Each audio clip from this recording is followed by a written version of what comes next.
नमस्कार मंडळी, Snehal recipe and फनमध्ये आपलं स्वागत आहे। मधल्या वेळेमध्ये खाण्यासाठी आज आपण कुरकुरीत असा चिवडा करणार आहोत। बघा, त्यासाठी मी सगळी तयारी केलेली आहे। पोहेसुद्धा गाळून घेतलेले आहे।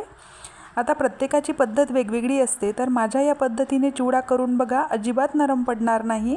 सर्वप्रथम एका कढईमध्ये 2 माप तेल घालायचं, थोडी हळद आणि मीठ घालायचं आहे आणि त्यामध्ये थोडे थोडे पोहे टाकून भाजून घ्यायचे। बघा, या पद्धतीने छान कुरकुरीत होईपर्यंत सगळे पोहे मी भाजून घेतलेले आहे। आता त्याच कढईमध्ये परत 2 माप तेल घालायचं, शेंगदाणे छान असे तळून घ्यायचे। बघा, शेंगदाणे छान तळले गेले की यामध्ये खोबरं घालायचं। खोबरंसुद्धा लालसर रंग येईपर्यंत तळून घ्यायचं आहे। बघा, नंतर शेवटी दालवा घालायचा आहे। आपण छान परतवून घ्यायचा आणि नंतर शेवटी कढीपत्ता घालायचा। बघा, छान असं हे सगळे जिन्नस छान असे भाजून घ्यायचे आहे। बघा, कढीपत्ता चांगला चिमेपर्यंत भाजून घ्यायचं। नंतर त्यामध्ये थोडं तिखट घालायचं।